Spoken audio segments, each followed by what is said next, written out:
ਸਾਡਾ TV USA ਨਾਲ ਜੁੜੇ ਦਰਸ਼ਕਾਂ ਦਾ ਸਵਾਗਤ ਹੈ। ਦੋਸਤੋ, ਸੁਖਪਾਲ ਸਿੰਘ ਖਹਿਰਾ ਪੰਜਾਬ ਕਾਂਗਰਸ ਦੇ ਸੀਨੀਅਰ ਆਗੂ ਹਨ ਤੇ ਉਹਨਾਂ ਨੇ ਪੰਜਾਬ ਵਾਸੀਆਂ ਨੂੰ ਜੰਤਰ ਮੰਤਰ ਵਿਖੇ ਇਕੱਠੇ ਹੋ ਕੇ ਮੋਦੀ ਸਰਕਾਰ ਖਿਲਾਫ ਰੋਸ ਮੁਜ਼ਾਹਰਾ ਕਰਨ ਦੀ ਅਪੀਲ ਕੀਤੀ ਹੈ। ਆਓ ਸੁਣਦੇ ਹਾਂ ਸੁਖਪਾਲ ਸਿੰਘ ਖਹਿਰਾ ਨੇ ਪੰਜਾਬ ਵਾਸੀਆਂ ਨੂੰ ਕੀ ਸੁਨੇਹਾ ਦਿੱਤਾ ਹੈ। ਅੱਜ ਮੈਂ ਤੁਹਾਡੇ ਨਾਲ ਇੱਕ ਆਲ ਇੰਡੀਆ ਕਿਸਾਨ ਕਾਂਗਰਸ ਦਾ ਇੱਕ ਪ੍ਰੋਟੈਸਟ ਰੋਸ ਮੁਜ਼ਾਹਰਾ ਤੁਹਾਡੇ ਨਾਲ ਸਾਂਝਾ ਕਰਨਾ ਚਾਹੁੰਦਾ। 9 ਦਸੰਬਰ ਦਿਨ ਸ਼ੁੱਕਰਵਾਰ ਜੰਤਰ ਮੰਤਰ ਵਿਖੇ ਦਿੱਲੀ ਅਸੀਂ ਇੱਕ ਕਿਸਾਨਾਂ ਵੱਲੋਂ ਅਤੇ ਖੇਤ ਮਜ਼ਦੂਰਾਂ ਦੇ ਹੱਕ ਵਿੱਚ ਇੱਕ ਬਹੁਤ ਵੱਡਾ ਧਰਨਾ ਸਾਰੇ ਦੇਸ਼ ਦੇ ਕਿਸਾਨਾਂ ਨੂੰ ਬੁਲਾ ਕੇ ਉੱਥੇ ਲਾਉਣਾ ਚਾਹੁੰਦੇ ਆ। ਔਰ ਉਹਦੇ ਕਾਰਨ ਇਹ ਹੈ ਕਿ ਤੁਸੀਂ ਸਾਰੇ ਜਾਣਦੇ ਹੋ ਕਿ ਬਹੁਤ ਵੱਡਾ ਕਿਸਾਨੀ ਅੰਦੋਲਨ ਹੋਇਆ ਸੰਯੁਕਤ ਕਿਸਾਨ ਮੋਰਚੇ ਵੱਲੋਂ, ਔਰ ਸਾਰੀ ਦੁਨੀਆ ਦੇ ਕਿਸਾਨਾਂ ਨੇ ਤੇ ਦੇਸ਼ ਭਰ ਦੇ ਕਿਸਾਨਾਂ ਨੇ, ਪੰਜਾਬ ਵਾਲਿਆਂ ਨੇ, ਹਰਿਆਣੇ ਵਾਲਿਆਂ ਨੇ ਉਹਦੇ ਵਿੱਚ ਬਹੁਤ ਵੱਡੇ ਪੱਧਰ ਦੇ ਉੱਤੇ ਆਪਣਾ ਜਿਹੜਾ ਸੀਗਾ ਗੁੱਸਾ ਜ਼ਾਹਰ ਕੀਤਾ। ਸਵਾ ਕੁ ਸਾਲ ਬਿਠਾਉਣ ਤੋਂ ਬਾਅਦ ਮੋਦੀ ਸਾਹਿਬ ਦੀ ਸਰਕਾਰ ਨੇ ਉਹਨਾਂ ਨਾਲ ਚੋਣਾਂ ਆ ਰਹੀਆਂ ਸੀਗੀਆਂ ਸੂਬਿਆਂ ਦੀਆਂ ਤੇ ਉਹਨਾਂ ਨੇ ਸਮਝੌਤਾ ਕਰ ਲਿਆ। ਯੂਪੀ ਦੀ ਚੋਣ ਆ ਰਹੀ ਸੀ ਕਿ ਤੁਸੀਂ ਜਾਓ, ਅਸੀਂ ਤੁਹਾਡੀਆਂ ਸਾਰੀਆਂ ਗੱਲਾਂ ਪ੍ਰਵਾਨ ਕਰ ਲਈਆਂ। ਲੇਕਿਨ ਅੱਜ ਸਵਾ ਸਾਲ ਬੀਤਣ ਤੋਂ ਬਾਅਦ ਉਹਨਾਂ ਨਾਲ ਧੋਖਾ ਹੋਇਆ ਵਾ, ਉਹਨਾਂ ਨਾਲ ਬੇਈਮਾਨੀ ਹੋਈ ਆ। ਇਸ ਕਰਕੇ ਅੱਜ ਮੈਂ ਇੱਕ ਚਿੱਠੀ ਲਿਖ ਰਿਹਾ ਵਾਂ ਪ੍ਰਾਈਮ ਮਿਨਿਸਟਰ ਸਾਹਿਬ ਨੂੰ, ਔਰ ਉਹਦੇ 'ਚ ਉਹਨਾਂ ਨੂੰ ਕੀਤੇ ਹੋਏ ਵਾਅਦੇ ਜਿਹੜੇ ਉਹ ਯਾਦ ਕਰਾ ਰਿਹਾ ਅਤੇ ਕੁਝ ਹੋਰ ਅੱਛੀਆਂ ਗੱਲਾਂ ਜਿਹੜੀਆਂ ਕਿਸਾਨਾਂ ਦੇ ਤੇ ਖੇਤ ਮਜ਼ਦੂਰਾਂ ਦੇ ਹੱਕ ਵਿੱਚ ਨੇ। ਇਹ ਸਾਡਾ ਨੁਕਤਾ ਹੋਵੇਗਾ, ਸਾਡਾ ਮੁੱਦਾ ਹੋਵੇਗਾ ਜਿਹੜਾ ਸਾਡਾ ਆਲ ਇੰਡੀਆ ਕਿਸਾਨ ਕਾਂਗਰਸ ਵੱਲੋਂ ਧਰਨਾ ਜੰਤਰ ਮੰਤਰ ਵਿਖੇ 9 ਦਸੰਬਰ ਦਿਨ ਸ਼ੁੱਕਰਵਾਰ ਵਿਖੇ ਹੋਵੇਗਾ। ਇੱਕ ਤਾਂ ਮੈਂ ਤੁਹਾਨੂੰ ਅਪੀਲ ਕਰਨੀ ਸਾਰਿਆਂ ਨੇ ਕਿ ਉੱਥੇ ਵੱਧ ਤੋਂ ਵੱਧ ਤੁਸੀਂ ਪਹੁੰਚਣ ਦੀ ਕੋਸ਼ਿਸ਼ ਕਰਨੀ। ਮਸਲੇ ਉਹੀ ਨੇ ਕਿ ਅੱਜ ਸਾਰੇ ਦੇਸ਼ ਵਿੱਚ ਜਿਹੜਾ ਕਿਸਾਨ ਆ ਤੇ ਖੇਤ ਮਜ਼ਦੂਰ ਉਹ ਪਿਸ ਰਿਹਾ ਵਾ ਮਹਿੰਗਾਈ ਦੇ ਕਰਕੇ। ਉਹਦੀ ਜਿਹੜੀਆਂ ਜੋ ਕਾਸਟ ਆਫ ਇਨਪੁਟ ਆ ਫਸਲਾਂ ਦੀ ਉਹ ਬਹੁਤ ਜ਼ਿਆਦਾ ਵੱਧ ਚੁੱਕੀ ਤੇ ਜਿਹੜੀ ਉਹਨੂੰ ਐਮਐਸਪੀ ਮਿਲਦੀ ਉਹ ਬਹੁਤ ਘੱਟ ਮਿਲਦੀ। ਐਮਐਸਪੀ ਵੀ ਸਿਰਫ 2-2.5 ਸੂਬਿਆਂ 'ਚ ਹੀ ਮਿਲਦੀ, ਬਾਕੀ ਤਾਂ ਮਿਲਦੀ ਨਹੀਂ ਕਿਤੇ ਵੀ ਸਾਰੇ ਦੇਸ਼ ਵਿੱਚ। ਸੋ ਇਸ ਕਰਕੇ ਸਭ ਤੋਂ ਵੱਡੀ ਜਿਹੜੀ ਡਿਮਾਂਡ ਸੀਗੀ ਕਿਸਾਨੀ ਅੰਦੋਲਨ ਦੇ ਵਿੱਚ ਜਿਹੜਾ ਸਮਝੌਤਾ ਹੋਇਆ ਕਿ ਮਿਨੀਮਮ ਸਪੋਰਟ ਪ੍ਰਾਈਸ ਜਿਹੜੀ ਉਹ ਸਾਰੇ ਦੇਸ਼ ਵਿੱਚ 23 ਫਸਲਾਂ ਦੇ ਉੱਤੇ ਲਾਗੂ ਕੀਤੀ ਜਾਵੇ। ਔਰ ਇਹ ਐਵੇਂ ਨਹੀਂ ਕਿ ਅਸੀਂ ਐਮਐਸਪੀ ਦਿੱਤੀ, ਜਿੱਦਾਂ ਬਹੁਤ ਸਾਰੇ ਸੂਬਿਆਂ ਵਿੱਚ ਐਮਐਸਪੀ ਹੈਗੀ ਲੇਕਿਨ ਐਵੇਂ 500-700 ਹਜ਼ਾਰ ਰੁਪਇਆ ਕੁਇੰਟਲ ਤੋਂ ਘੱਟ ਮਿਲਦੀ ਹੈ। ਇਸ ਦਾ ਫਾਰਮੂਲਾ ਜਿਹੜਾ ਸੀਗਾ ਸਵਾਮੀਨਾਥਨ ਕਮੇਟੀ ਰਿਪੋਰਟ ਦੀ ਜਿਹੜੀ ਰਿਕਮੈਂਡੇਸ਼ਨ ਸੀਗੀ C2 ਪਲੱਸ 50% ਫਾਰਮੂਲੇ ਦੇ ਹਿਸਾਬ ਦੇ ਨਾਲ, ਮਤਲਬ ਕਿ ਟੋਟਲ ਕੁੱਲ ਲਾਗਤ ਤੁਹਾਡੀ ਕੈਲਕੂਲੇਟ ਕਰਨ ਤੋਂ ਬਾਅਦ ਤੁਹਾਨੂੰ ਜਿਹੜਾ ਹੈਗਾ 50% ਤੋਂ ਉੱਤੇ ਜਿਹੜਾ ਮੁਨਾਫਾ ਦਿੱਤਾ ਜਾਵੇਗਾ ਤੁਹਾਡੀਆਂ ਫਸਲਾਂ ਦਾ। ਉਸ ਹਿਸਾਬ ਨਾਲ ਅੱਜ ਕਣਕ ਦਾ ਭਾਅ ਜਿਹੜਾ ਤਕਰੀਬਨ 4000 ਰੁਪਏ ਕੁਇੰਟਲ ਹੋਣਾ ਚਾਹੀਦਾ ਵਾ, ਜਿਹਦੇ ਨਾਲ ਕਿਸਾਨਾਂ ਨੂੰ 4 ਪੈਸੇ ਬਚ ਸਕਦੇ ਨੇ। ਔਰ ਮੋਦੀ ਸਾਹਿਬ ਦੀ ਸਰਕਾਰ ਨੇ 2019 ਦੇ ਚੋਣ ਮੈਨੀਫੈਸਟੋ ਵਿੱਚ ਇਹ ਆਪ ਵਾਅਦਾ ਕੀਤਾ ਸੀ ਕਿ ਅਸੀਂ ਸਵਾਮੀਨਾਥਨ ਕਮੇਟੀ ਦੀ ਰਿਪੋਰਟ ਲਾਗੂ ਕਰਾਂਗੇ ਅਤੇ ਕਿਸਾਨੀ ਨੂੰ ਅਸੀਂ ਉਹਦੀ ਜਿਹੜੀ ਆਮਦਨ ਹੈ ਉਹ ਦੁੱਗਣੀ ਕਰਾਂਗੇ 2022 ਤੱਕ, ਜਿੱਥੇ ਆਪਾਂ ਅੱਜ ਖੜੇ ਹਾਂ। ਲੇਕਿਨ ਕਿਸੇ ਨੇ ਨਹੀਂ ਕੀਤੀ। ਉਹੀ ਸਾਰਾ ਜ਼ੋਰ ਭਾਰਤ ਦੀ ਸਰਕਾਰ ਦਾ ਸ਼ਹਿਰੀਕਰਨ ਤੇ ਲੱਗਿਆ ਹੋਇਆ, ਸ਼ਹਿਰਾਂ ਦੇ ਉੱਤੇ ਸਾਰਾ ਫੋਕਸ ਕੀਤਾ ਜਾ ਰਿਹਾ, ਪਿੰਡਾਂ 'ਚ ਲੋਕਾਂ ਦਾ ਜਿਹੜਾ ਕੋਈ ਧਿਆਨ ਨਹੀਂ ਰੱਖਿਆ ਜਾ ਰਿਹਾ। ਇਸੇ ਨਾਲ ਜਿਹੜੀ ਉਹਨਾਂ ਨੇ ਕਮੇਟੀ ਬਣਾਈ ਸੀ ਐਮਐਸਪੀ ਦੇ ਮੁਤਲਕ ਗੱਲ ਕਰਨ ਲਈ, ਉਹਦੇ 'ਚ ਕਿਸਾਨਾਂ ਨੂੰ ਲਿਆ ਹੀ ਨਹੀਂ ਕਿਸੇ ਨੂੰ। ਇੱਕ ਆਈਏਐਸ ਅਫਸਰ ਜਿਹੜੇ ਦਿੱਲੀ ਬੈਠੇ ਨੇ ਰਿਟਾਇਰਡ ਐਗਰੀਕਲਚਰ ਸੈਕਟਰੀ, ਉਹਨਾਂ ਦੇ ਅਧੀਨ ਬਣਾਤੀ। ਉਹ ਕਮੇਟੀ ਦੁਬਾਰਾ ਬਣਨੀ ਚਾਹੀਦੀ ਆ। ਔਰ ਇਸੇ ਤਰ੍ਹਾਂ ਹੀ ਜਿਹੜਾ ਜੋ ਕਰਜ਼ਾ ਚੜਿਆ ਵਾ ਕਿਸਾਨਾਂ ਤੇ, ਇਕੱਲੇ ਪੰਜਾਬ ਦੀ ਆਪਾਂ ਗੱਲ ਕਰਦੇ ਜਾਣਦੇ ਹਾਂ ਕਿ 1 ਲੱਖ ਕਰੋੜ ਰੁਪਏ ਦਾ ਕਰਜ਼ਾ ਛੋਟੇ ਤੇ ਦਰਮਿਆਨੇ ਕਿਸਾਨ ਦੇ ਉੱਤੇ, ਜਦ ਕਿ ਬੀਜੇਪੀ ਨੇ ਇਹਨਾਂ ਲੋਕਾਂ ਦਾ ਕਰਜ਼ਾ ਮਾਫ ਕਰਨਾ ਜਾਂ ਖੇਤ ਮਜ਼ਦੂਰਾਂ ਦਾ ਕਰਜ਼ਾ ਮਾਫ ਕਰਨ ਦੀ ਬਜਾਏ ਪਿਛਲੀ ਪਾਰਲੀਮੈਂਟ ਵਿੱਚ ਖੁਲਾਸਾ ਕੀਤਾ ਗਿਆ ਕਿ ਅਸੀਂ ਪਿਛਲੇ 5 ਸਾਲਾਂ ਵਿੱਚ ਬੀਜੇਪੀ ਦੀ ਕੇਂਦਰ ਸਰਕਾਰ ਨੇ 10 ਲੱਖ ਕਰੋੜ ਰੁਪਇਆ ਕਾਰਪੋਰੇਟ ਘਰਾਣਿਆਂ ਦਾ ਮਾਫ ਕੀਤਾ ਵਾ। ਅਡਾਨੀਆਂ ਦਾ, ਅੰਬਾਨੀਆਂ ਦਾ, ਟਾਟਿਆਂ ਦਾ, ਬਿਰਲਿਆਂ ਦਾ, ਇੱਕ ਘਰ ਦਾ ਕਹਿ ਰਹੀ 2-2, 2.5-2, 3-3, 5-5 ਹਜ਼ਾਰ ਕਰੋੜ ਰੁਪਇਆ ਇੱਕ ਝਟਕੇ 'ਚ ਮਾਫ ਕਰ ਦਿੱਤਾ। ਲੇਕਿਨ ਜਿਹੜਾ ਕਿਸਾਨਾਂ ਦਾ ਕਰਜ਼ਾ ਲੱਖ ਰੁਪਇਆ, 2 ਲੱਖ ਰੁਪਇਆ, 5 ਲੱਖ ਰੁਪਇਆ, ਉਹ ਕਿਸੇ ਨੇ ਮਾਫ ਨਹੀਂ ਕੀਤਾ। ਔਰ ਇਹ ਕਰਜ਼ਾ ਕਰੋੜਾਂ ਘਰਾਣਿਆਂ ਦਾ ਵਾ। ਜੇ ਆਪਾਂ ਸਾਰੇ ਦੇਸ਼ ਵਿੱਚ ਕਿਸਾਨਾਂ ਤੇ ਖੇਤ ਮਜ਼ਦੂਰਾਂ ਦੀ ਗੱਲ ਕਰੀਏ ਤਾਂ ਇਹ ਕਰਜ਼ਾ ਜਿਹੜਾ ਵਾ ਇਹ ਕਰੋੜਾਂ ਫੈਮਲੀਜ਼ ਦਾ, ਜਦ ਕਿ ਜਿਹੜਾ ਕਾਰਪੋਰੇਟ ਦਾ ਮਾਫ ਹੋਇਆ ਉਹ ਚੰਦ ਪਰਿਵਾਰਾਂ ਦਾ ਕਰਜ਼ਾ ਸੀਗਾ। ਇਸ ਤਰ੍ਹਾਂ ਨਾਲ ਜਿਹੜਾ ਵਿਆਜ ਦੀ ਦਰ ਹੈ ਖੇਤੀ ਦੇ ਵਾਸਤੇ, ਉਹ ਮੈਂ ਸਮਝਦਾ ਕਿ ਬਹੁਤ ਜ਼ਿਆਦਾ ਵਾ। ਅੱਜ ਇੰਡਸਟਰੀ ਦਾ ਤੇ agriculture the rate of interest ਬੈਂਕਾਂ ਦਾ ਸੇਮ ਹੀ ਆ ਕਿ ਆਪਾਂ ਜਿਹੜੇ ਵੱਡੇ ਕਾਰਪੋਰੇਟ ਨੇ, ਬਿਜ਼ਨਸਮੈਨ ਨੇ, ਕਿ ਉਹਨਾਂ ਦੇ ਨਾਲ ਅਸੀਂ ਮੁਕਾਬਲਾ ਕਰ ਸਕਦੇ ਹਾਂ, ਉਹਨਾਂ ਵਿਆਜ ਦੇ ਸਕਦੇ ਹਾਂ। ਸਾਰੀ ਦੁਨੀਆ ਦੇ ਵਿੱਚ ਜਿਹੜੇ ਵਿਕਸਿਤ ਦੇਸ਼ ਨੇ ਅਮਰੀਕਾ ਵਰਗੇ, ਉੱਥੇ ਰੇਟ ਆਫ ਇੰਟਰਸਟ ਮਸੀ 2 ਤੋਂ 2.5% ਹੈ ਐਗਰੀਕਲਚਰ ਦੇ ਉੱਤੇ। ਸਾਰਾ ਕੁਝ ਸਬਸਿਡਾਈਜ਼ ਆ। ਡੀਜ਼ਲ ਉਹਨਾਂ ਦਾ ਨੀਲੇ ਰੰਗ ਦਾ ਵਾ। ਜੇ ਉਹਨਾਂ ਦੀ ਫਸਲ ਫਰਜ਼ ਕਰੋ ਕਿਸੇ ਸਾਲ ਜ਼ਿਆਦਾ ਆ ਗਈ ਆ, ਉਹ ਤੁਹਾਡੀ ਜ਼ਮੀਨ ਖਾਲੀ ਰੱਖਣ ਦਾ ਵੀ ਪੈਸਾ ਦਿੰਦੇ ਨੇ। ਸੋ ਅਸੀਂ ਚਾਹੁੰਦੇ ਕਿ ਜਿਹੜਾ ਰੇਟ ਆਫ ਇੰਟਰਸਟ ਹੈ ਬੈਂਕਾਂ ਦਾ, ਉਹ ਐਗਰੀਕਲਚਰ ਸੈਕਟਰ ਵਿੱਚ ਸਿੱਧਾ 50% ਘਟਾਇਆ ਜਾਵੇ। ਅੱਧਾ ਰੇਟ ਅਗਰ 11% ਜਾਂ 10% ਹੈ ਉਹਨੂੰ 4.5-5% ਦੇ ਉੱਤੇ ਲਿਆਇਆ ਜਾਵੇ ਤਾਂ ਕਿ ਕਿਸਾਨੀ ਜਿਹੜੀ ਹੈ ਉਹ ਪ੍ਰੋਫਿਟੇਬਲ ਹੋ ਸਕੇ। ਇੱਕ ਬਿਜਲੀ ਦਾ ਬਿੱਲ ਧੋਖਾ ਹੋਇਆ ਕਿਸਾਨਾਂ ਨਾਲ, ਇਲੈਕਟ੍ਰਿਸਿਟੀ ਅਮੈਂਡਮੈਂਟ ਬਿੱਲ, ਉਹ ਬੇਈਮਾਨੀ ਕੀਤੀ ਬੀਜੇਪੀ ਨੇ, ਉਹਨੂੰ ਵਾਅਦਾ ਕਰਕੇ ਮੁੜ ਕੇ ਪਾਰਲੀਮੈਂਟ ਵਿੱਚ ਇੰਟਰੋਡਿਊਸ ਕੀਤਾ, ਉਹਦਾ ਵਿਰੋਧ ਕਰਾਂਗੇ। ਇੱਕ ਜਿਹੜਾ ਰੌਂਦਿਆ ਸੀਗਾ ਕਿਸਾਨਾਂ ਨੂੰ ਤੇ ਇੱਕ ਜਰਨਲਿਸਟ ਨੂੰ ਲਖੀਮਪੁਰ ਖੇਰੀ ਵਿੱਚ ਅਜੇ ਮਿਸ਼ਰਾ ਜਿਹੜੇ ਮਿਨਿਸਟਰ ਹੈ ਗਵਰਨਮੈਂਟ ਆਫ ਇੰਡੀਆ ਦੇ, ਹੋਮ ਮਿਨਿਸਟਰ ਆ ਸਟੇਟ ਦੇ, ਉਹਨਾਂ ਦੇ ਮੁੰਡੇ ਨੇ, ਉਹ ਅੱਜ ਤੱਕ ਬੇਇਨਸਾਫੀ ਜਾਰੀ ਆ।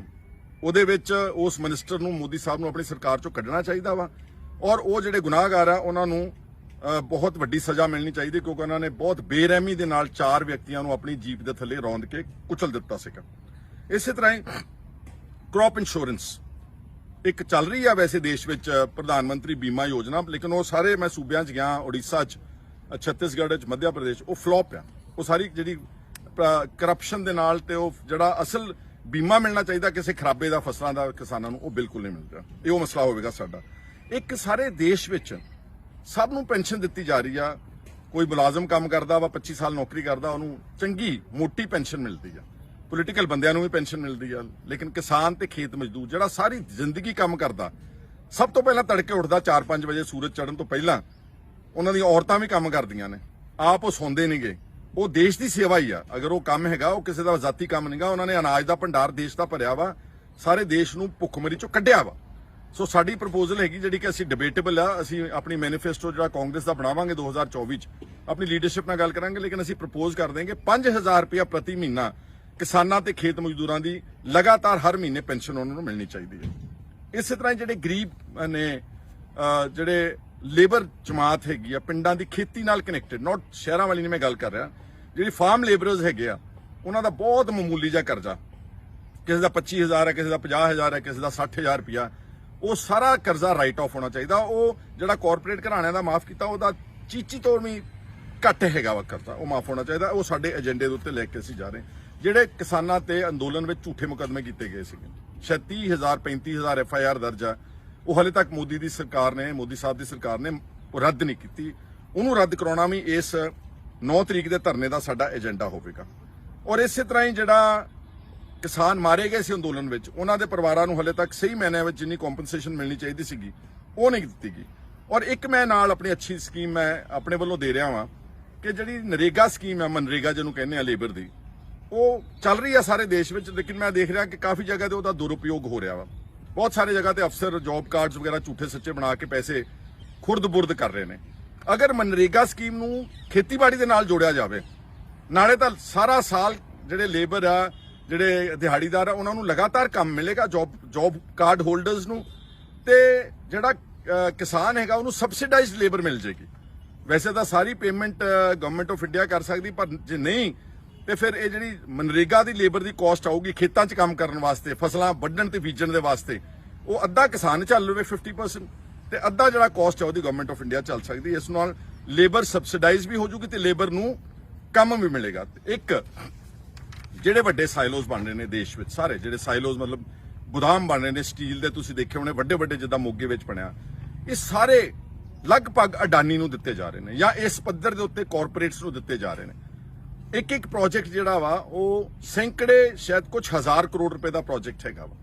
ਇਹਨੂੰ ਕਿਸਾਨਾਂ ਨੂੰ ਕਿਉਂ ਨਹੀਂ ਭਾਈਵਾਲ ਬਣਾਇਆ ਜਾਂਦਾ ਜੀ? ਜ਼ਮੀਨ ਕਿਸਾਨਾਂ ਦੀ, ਕੰਮ ਕਿਸਾਨੀ ਦਾ, ਫਸਲ ਕਣਕ ਤੁਸੀਂ ਰੱਖਣੀ ਆ, ਸਟੋਰ ਕਰਨੀ ਆ, ਉਹ ਕਿਸਾਨ ਪੈਦਾ ਕਰਦਾ ਵਾ।